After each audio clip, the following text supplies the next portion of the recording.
నమస్తే, welcome to INB news. యాదగిరిపల్లిలో దారుణం చోటు చేసుకుంది. ఒక సాడిస్ట్ భర్త, అతని ప్రియురాలు మరియు అత్తమామల వేధింపులు భరించలేక ఒక మహిళ ఆత్మహత్య చేసుకున్న సంఘటన అందరినీ కంటతడి పెట్టిస్తుంది. గత 5 సంవత్సరాలుగా భర్త, అత్త పెట్టే వేధింపులు భరించలేని నాగమణి అనే మహిళ ఆత్మహత్య యత్నం చేసి ప్రాణాలు తీసుకుంది. 6 నెలల పసికందుతో సహా పిల్లలను వదిలేసి ప్రాణాలు విడిచిన ఈ సంఘటనతో ఊరంతా ఉలిక్కిపడి శోకసంద్రంగా మారింది. ఆ ఆడపిల్లను చావే శరణ్యం అనేలా చిత్రహింసలు పెట్టిన వారిపై కఠిన చర్యలు తీసుకోవాలని మృతురాలి బంధువులు కోరుతున్నారు.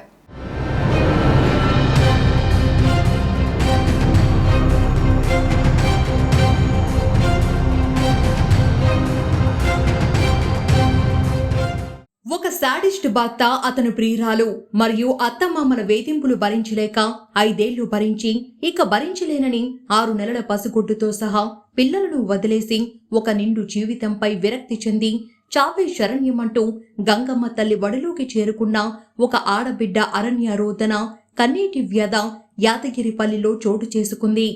యాదాద్రి భువనగిరి జిల్లా యాదగిరిగుట్ట మండలం యాదగిరిపల్లెకు చెందిన బూడిద యాదగిరి దేవమ్మకు 2 సంతానం. పెద్ద కూతురు పెళ్లి చేసిన నెల రోజులకే పాముకాటుకు గురై మృతి చెందినది. రెండవ కూతురు నాగమణిని జనగామ జిల్లా నాగారం గ్రామానికి చెందిన గడిపే ప్రవీణ్ కు సాంప్రదాయబద్ధంగా కట్న కానుకలతో గత 5 ఏళ్ల కిందట వివాహం చేశారు. పెళ్లైన కొన్ని నెలల వరకు నాగమణిని మంచిగానే చూసుకోవడం జరిగింది.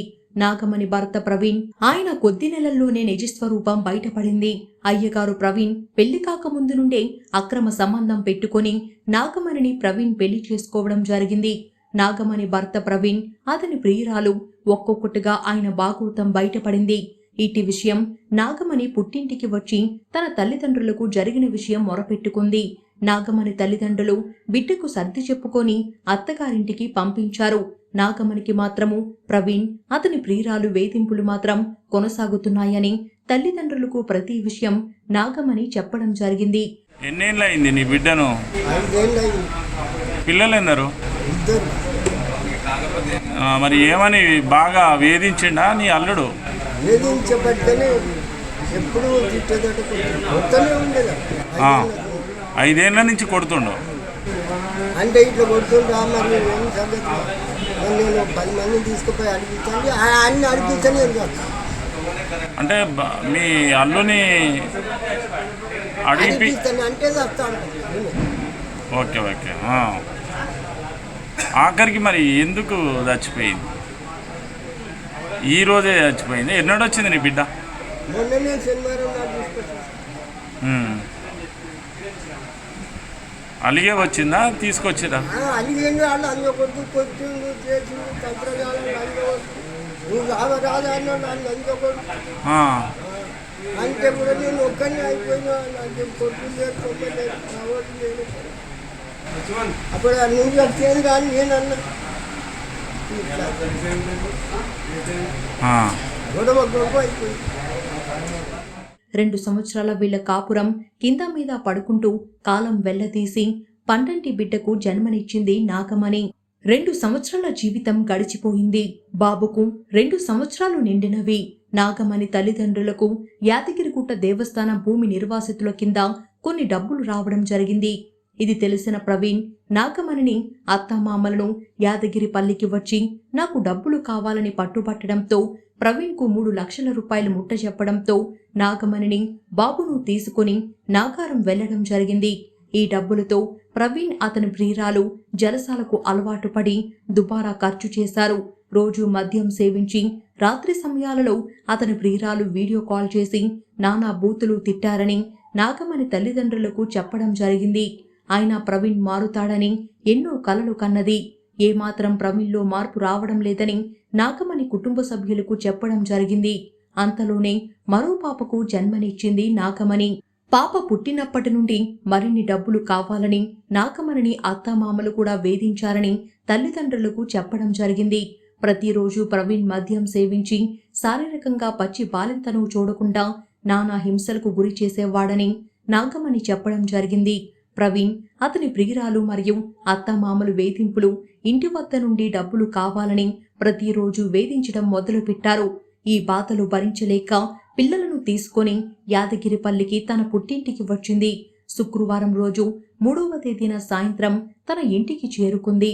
భర్త అత్తమామలు పెట్టే వేధింపులు చెప్పుకోలేక, తల్లిదండ్రులను డబ్బులు అడగలేక ఆ వృద్ధ దంపతులను చూసి నాగమణి కన్నీళ్ల పర్యంతమయ్యారు. తన తల్లిదండ్రులకు ఆమెకు జరిగిన అన్యాయాన్ని ఏకరువు పెట్టింది.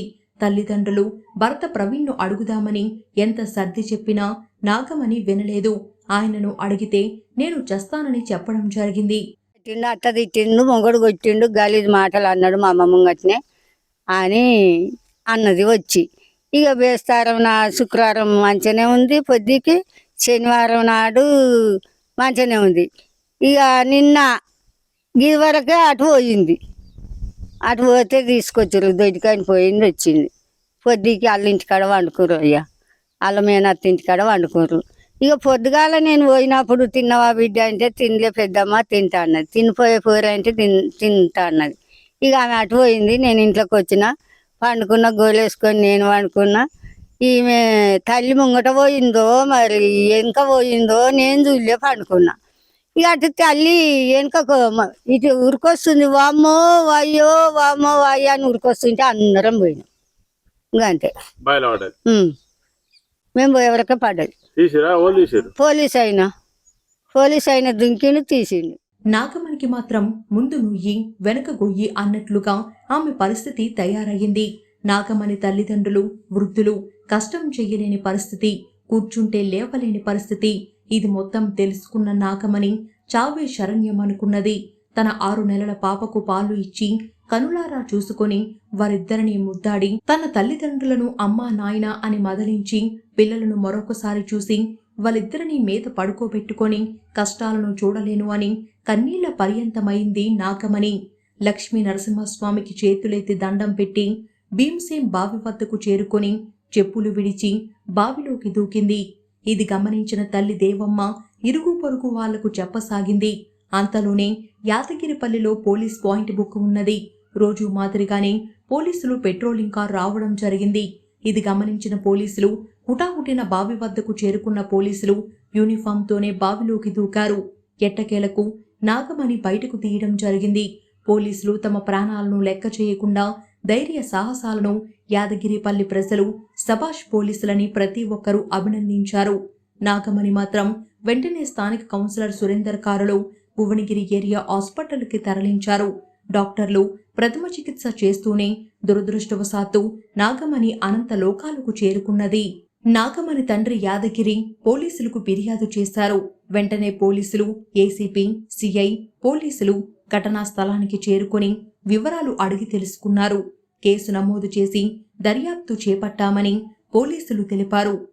యాదాద్రి భువనగిరి జిల్లా యాదగిరిగుట్ట మండలం యాదగిరిపల్లి గ్రామంలో ఈ మిట్ట మధ్యాహ్నం 12:55 పోలీస్ పెట్రోలింగ్ వాహనం యాదగిరిపల్లికి వస్తున్న సందర్భంగా ఒక మహిళ బావిలో దూకిందన్న సమాచారంతో పోలీసులకు వెంటనే హుటాహుటిన బావి దగ్గరికి వెళ్ళి ఆ మహిళను బయటికి తీయడం జరిగింది. దురదృష్టవస్తు వాళ్ళు అమ్మాయి బయటనే బతికింది, కానీ 108 అందుబాటులో లేక భువనగిరికి తరలించలోపే ఆ మహిళ చనిపోయింది. పోలీసులు విచారణ చేపట్టారు. ఇప్పుడు బైక్ కాడికి ఎట్లా ఏ విధంగా బావిలో దూకింది అన్న సమాచారంతో పోలీసులు వచ్చారు. ఇన్స్పెక్టర్ మన వద్ద ఉన్నాడు, అడిగి తెలుసుకుందాం. సార్, ఎట్లా జరిగింది ఈ ఘటన? ఈరోజు మధ్యాహ్నం సుమారు 12:55 సమయంలో గడిపే నాగమణి వైఫ్ ఆఫ్ ప్రవీణ్, ఈమెకి 5 సంవత్సరాల క్రితము జనగాం దగ్గర నాగారం విలేజ్కి సంబంధించిన ప్రవీణ్తో వివాహం జరిగింది. గత కొంతకాలంగా భర్త మరియు అతని కుటుంబ సభ్యులు, అంటే ఈ చనిపోయిన మృతురాల యొక్క అత్త మరియు మామ మరియు భర్తతోటి వేధింపులు గురి అవుతున్నాయని చెప్పేసి తన యొక్క బంధువుల దగ్గర ఇక్కడ చెప్పుకున్నట్టు తెలుస్తుంది. అలాగే వరకట్న వేధింపులు కూడా ఉన్నాయని చెప్పేసి చెప్తున్నారు. దీని మీద ఇంతకుముందే వాళ్ళ తండ్రి దరఖాస్తు ఇచ్చినాడు. ఆ దరఖాస్తు ఇచ్చిన మేరకు నేను మరియు మా ఏసీపీ గారు ఇక్కడికి వచ్చి ఎక్కడైతే బావిలో తను సూసైడ్ చేసుకుందో ఆ ప్రదేశాన్ని పరిశీలించడం జరిగింది. ఈ యొక్క బావి అనేది చుట్టూ ముళ్ళ కంపలతో ఉంది.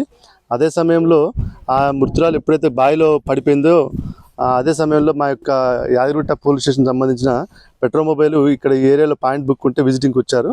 ఇట్లా పలానా దగ్గర ఒక ఆమె బావిలో పడిపోయిందని తెలియగానే వెంటనే వచ్చేసి మా head constable Srinivasu, constable Prabhakar మరియు డ్రైవరు శంకర్లు, వీళ్ళు ముగ్గురు కూడా వాళ్ళ ప్రాణాలకు తెగించేసి బావిలోకి దూకారు.